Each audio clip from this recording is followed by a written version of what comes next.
अस्सलाम वालेकुम जी। उम्मीद है तमाम दोस्त हमेशा की तरह खैरियत नाल होसन ते जनाब पहुंचे हैं चोलस्तान दे विच। चोलस्तान दी चाह वाह भाई वाह। ते नाल जनाब अज आपां नज़र रखनी है चोलस्तानी लोग ਜਿਹੜੇ ਨੇ ਉਹ ਆਪਣਾ ਜ਼ਰੂਰਤ ਦੀਆਂ ਚੀਜ਼ਾਂ ਨੇ ਉਹ ਕਿੱਥੋਂ ਲੈ ਕੇ ਆਉਂਦੇ ਨੇ। ਠੀਕ ਹੈ ਜੀ। ਤੇ ਇਹ ਬਾਲਣ ਕਿੱਥੋਂ ਹਾਸਲ ਕਰਦੇ ਨੇ ਜਿਹਨੂੰ ਲੱਕੜੀ ਆਖਿਆ ਜਾਂਦਾ ਹੈ, ਕਿਉਂਕਿ ਇੱਥੇ ਗੈਸ ਵਗੈਰਾ ਤਾਂ ਨਹੀਂ ਹੁੰਦੀ, ਲੇਕਿਨ ਲੱਕੜੀ ਇੱਥੇ ਸੁਭਾਨ ਅੱਲਾ ਮੋਟੀ ਮੋਟੀ ਹੁੰਦੀ ਹੈ ਜੀ। ਸਰਦੀ ਦੇ ਵਿੱਚ ਤਾਂ ਫਿਰ ਠਾਠਾਂ ਹੁੰਦੀਆਂ ਨੇ ਜੀ। ਤੇ ਜਨਾਬ ਕਦੇ ਸੋਚਿਆ ਹੈ ਕਿ ਚੋਲਸਤਾਨੀ ਲੋਕ ਜਿਹੜੇ ਪਿੱਛੇ ਰਹਿੰਦੇ ਨੇ ਆਬਾਦੀ 'ਚ ਉਹਨਾਂ ਨਾਲ ਰਾਬਤਾ ਕਿਵੇਂ ਕਰਦੇ ਹੋ ਸਨ। ਤੇ ਜਨਾਬ ਵਿੱਚ ਸਰਵਿਸ ਦਾ ਬੜਾ ਲੰਬਾ ਚੌੜਾ ਸਿਲਸਿਲਾ ਤੇ ਬੜਾ ਵੱਡਾ ਮਸਲਾ ਹੈ ਜਨਾਬ ਕਿ ਪਿਛਲਾ ਨਾਲ ਰਾਬਤਾ ਨਹੀਂ ਹੁੰਦਾ ਕਿਉਂਕਿ ਉਹਨਾਂ ਨੇ ਜ਼ਰੂਰਤ ਦੀਆਂ ਚੀਜ਼ਾਂ ਪਹੁੰਚਾਉਣੀਆਂ ਹੁੰਦੀਆਂ। ਤੇ ਚਲਦੇ ਹਾਂ ਵੀਡੀਓ ਦੀ ਤਰਫ। ਤੇ ਆਟਾ ਤੇ ਕੁੱਕਰ ਤੇ ਬਿਸਤਰਾ ਇਹ ਤਰ੍ਹਾਂ ਚੀਜ਼ਾਂ ਪਹੁੰਚਾਓ ਯਾਰ, ਬਾਲ ਪਾਣੇ ਨਾਲ ਮਰਦਾ ਹੈ। ਤੇ ਚੰਨ ਮਈ ਚੈਨਲ ਸਬਸਕ੍ਰਾਈਬ ਨਹੀਂ ਕੀਤਾ ਉਹ ਯਾਰ ਕਰ ਦੇ ਤੇ ਵੀਡੀਓ ਲਾਈਕ ਵੀ ਕਰ ਦੇ। ਸੋਣਾ ਫੈਂਟਾਸਟਿਕ ਦੀ ਚਾਹ ਬਣ ਰਹੀ ਹੈ ਜੀ ਤੇ ਕਿਸੇ ਦੋਸਤ ਨੇ ਪੀਣੀ ਹੈ ਤੇ ਜਨਾਬ ਹਾਜ਼ਰ ਤੇ ਸਾਡੇ ਨਾਲ ਚਲਸੋ। ਜਨਾਬ ਚੋਲਸਤਾਨ ਜਾਈਦਾ ਨਾ ਤੇ ਇੱਕ ਵਾਰੀ ਤਾਂ ਬੰਦਾ ਖੋ ਜਾਂਦਾ ਹੈ ਕਿ ਦਿਲ ਕਰਦਾ ਹੈ ਜੀ ਇੱਥਾਂ ਹੀ ਰਹਿ ਜਾਈਏ, ਲੇਕਿਨ ਜਨਾਬ ਵੱਲ ਮਜਬੂਰੀਆਂ ਚਾਹ ਨਿਖੜੇਂਦੀਆਂ ਵਸ ਨਾਲ ਨਿਖੜਦਾ ਕੋਈ ਨਹੀਂ। ਸਾਰੀ ਖੇਡ ਹਰੀ ਹੋਈ ਕਿਸਮਤ ਦੀ ਦੇ ਲਾਂਧੇ ਲੜਦਾ ਕੋਈ ਨਹੀਂ। ਤੇ ਜਨਾਬ ਬਜ਼ੁਰਗ ਸ਼ਸ਼ਕੇ ਵਾਲੀ ਚਾਹ ਬਣਾ ਰਹੇ ਨੇ ਤੇ ਚਾਹ ਜਿਹੜੀ ਬਿਲਕੁਲ ਤਿਆਰ ਹੈ। ਤੇ ਇਸ ਟਾਈਮ ਤਕਰੀਬਨ ਮਗਰਬ ਹੋਣ ਵਾਲੀ ਹੈ ਜਨਾਬ। ਤੇ ਇਹਨਾਂ ਬਜ਼ੁਰਗਾਂ ਦੇ ਬਾਰੇ ਥੋੜ੍ਹਾ ਜਿਹਾ ਤੁਹਾਨੂੰ ਮੈਂ ਦੱਸਦਾ ਜਾਵਾਂ ਕਿ ਇਹਨਾਂ ਦਾ ਨਾਮ ਜੀ ਮੁਹੰਮਦ ਮਨਜ਼ੂਰ ਹੈ ਤੇ ਇਹ ਇਸ ਟਾਈਮ ਕੂੰਡ ਵਾਲੇ ਟੋਭੇ ਤੇ ਬੈਠੇ ਨੇ ਚੰਨਮਾਈ। ਤੇ ਜਨਾਬ ਇਹਨਾਂ ਦਾ ਆਖਣ ਹੈ ਕਿ ਮੈਂ ਸਦਾ ਬਹਾਰ ਹੀ ਚੋਲਿਸਤਾਨ ਵਿੱਚ ਜ਼ਿੰਦਗੀ ਗੁਜ਼ਾਰਦਾ। ਤੇ ਜਨਾਬ ਬਜ਼ੁਰਗਾਂ ਨੇ ਇੱਥੇ ਖੂਬਸੂਰਤ ਜਿਹੀ ਮਸਜਿਦ ਬਣਾਈ ਹੋਈ ਹੈ ਜਨਾਬ, ਉਹ ਵੀ ਤੁਹਾਨੂੰ ਵਿਜ਼ਿਟ ਕਰਵਾਉਣਾ ਹੈ। ਆਪਣੀ ਮਦਦ ਆਪ ਦੇ ਤਹਿਤ ਤੇ ਕੁਛ ਦੋਸਤਾਂ ਦੀ ਮੁਹੱਬਤ ਤੇ ਤਾਮਨ ਦੇ ਨਾਲ ਬਜ਼ੁਰਗ ਨੇ ਜਿਹੜੇ ਇੱਥੇ ਇਹਨਾਂ ਨੇ ਭੇਡਾਂ ਰੱਖੀਆਂ ਹੋਈਆਂ ਨੇ ਜੀ।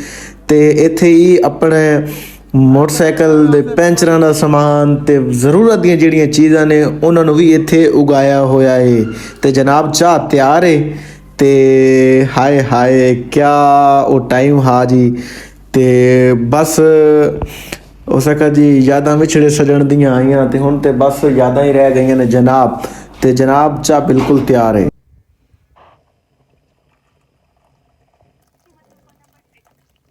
ਥੋੜੀ ਥੋੜੀ ਪਾਓ ਬਾਬਾ।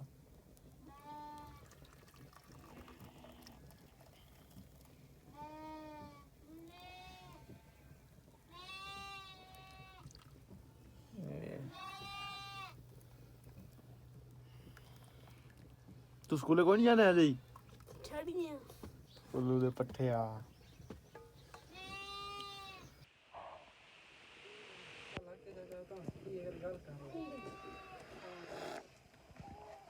ਰੋਈ ਦੀ ਚਾਹ ਦੇ ਜੀ ਆਦੇ ਸ਼ਸ਼ਕੇ ਨੇ ਸੁਭਾਨ ਅੱਲਾ। ਇਹ ਜੀ ਕਿਚਨ ਦੇ ਅੰਦਰ ਦਾ ਵਿਊ ਹੈ ਜੀ। ਆ ਲੱਕੜੀਆਂ ਜੀ।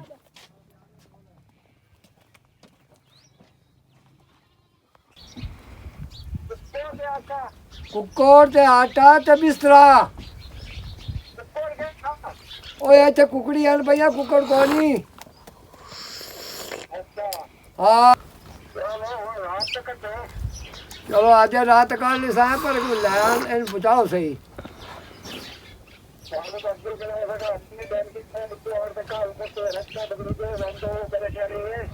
ਉਹ ਕਿਉਂ ਬੰਦ ਹੋ ਗਿਆ? ਉਹ ਕਿਉਂ ਬੰਦ ਹੋ ਗਿਆ?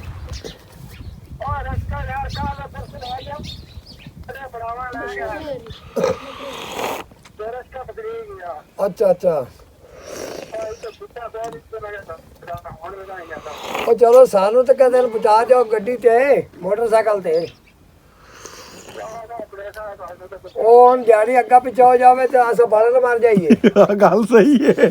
ਰਸ਼ ਕਾ ਨਾਟਕ ਰੇ। मेरे को खड़ा है करो। हेलो अबू क्या हाल है? हाँ क्या स्कूटर ਦਾ ਲਾਣਾ ਲੋਣਾ ਦਵਾ नहीं मैं तो कौन बजा स्कूटर ਆ ਮੇਰਾ ਪੁੱਤਰ ਜੇ ਇਤਨੀ ਦੀ ਬਾਤ ਦਿਖੇਗਾ तुम्हें भाई ला अबू मैं कौन बजा स्कूटर यार बंदा तेन पक्का तो पिंडे ते यार पर कितनी उतरी आई ते लगी लगा है ਲੈ ਆ ਯਾਰ ਛੱਡ ਉਸ ਗੱਲ ਨੂੰ ਤੇ ਤੂੰ ਕਦੋਂ ਜਿਹੜਾ ਕੰਮ ਤੈਨੂੰ ਆਖਿਆ ਉਹ ਪਹੁੰਚਾ। ਯਾਰ ਰਿਪੋਰਟ ਕਰਨਾ ਚਾਹੀਦਾ ਇਹ ਘਰ ਹਰਾ ਯਾਰ ਸਿਆਣਾ ਬਣ ਜਾ ਯਾਰ ਅੱਗੇ ਬੰਦੇ ਦੀ ਇਵੇਂ ਨਿਕਲੀ ਇਸ ਗੱਲ ਤੋਂ। ਹਾਂ ਠੀਕ ਹੈ ਤੂੰ ਸਮਝਾ ਦਿੱਤਾ ਉਹਨੇ ਚਲੇਂਦਾ ਅਭੀ ਨੂੰ। ਹਾਂ ਉਹ ਚਾਹ ਪੀਵਣੀ ਤਾਂ ਆ ਜਾ।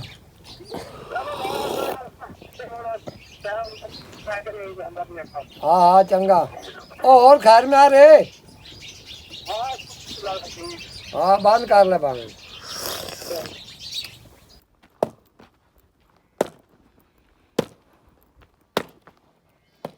ਇਹ ਲੱਕੇ ਕਿਦਾਂ ਉਚਾਏ ਨੇ ਕਿ ਥਾਂ ਹੀ ਖਾਲੀ ਆਈ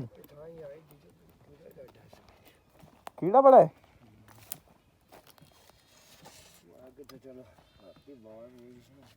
ਇਹ ਰਾਤ ਨੂੰ ਦੁੱਖ ਦੀ ਰਾਤ ਹੈ ਸਕੂਨ ਨਾਲ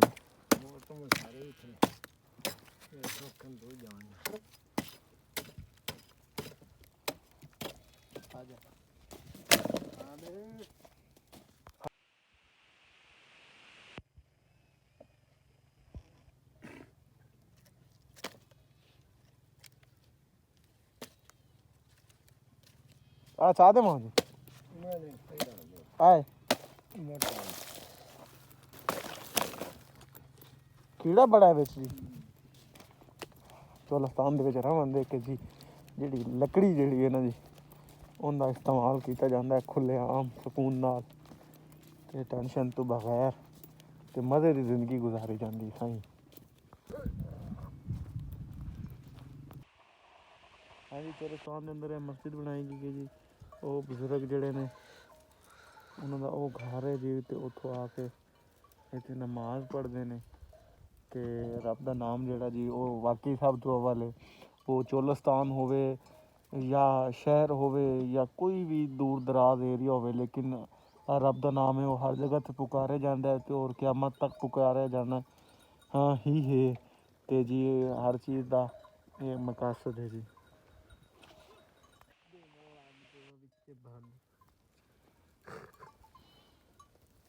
ਹਾਂਜੀ ਦੋਸਤੋ ਤੇ ਚੋਲਸਤਾਨ ਦੇ ਵਿੱਚ ਵਾਪਸ ਹੁਣ ਘਰ ਜਾਣ ਦੀ ਤਿਆਰੀ ਹੋ ਗਈ ਹੈ। ਬਿਲਕੁਲ ਜੀ ਬਿਲਕੁਲ। ਕਵਰੇਜ ਜਿਹੜੀ ਹੈ ਉਹ ਅੱਜ ਦੀ ਪੂਰੀ ਹੋ ਗਈ ਹੈ।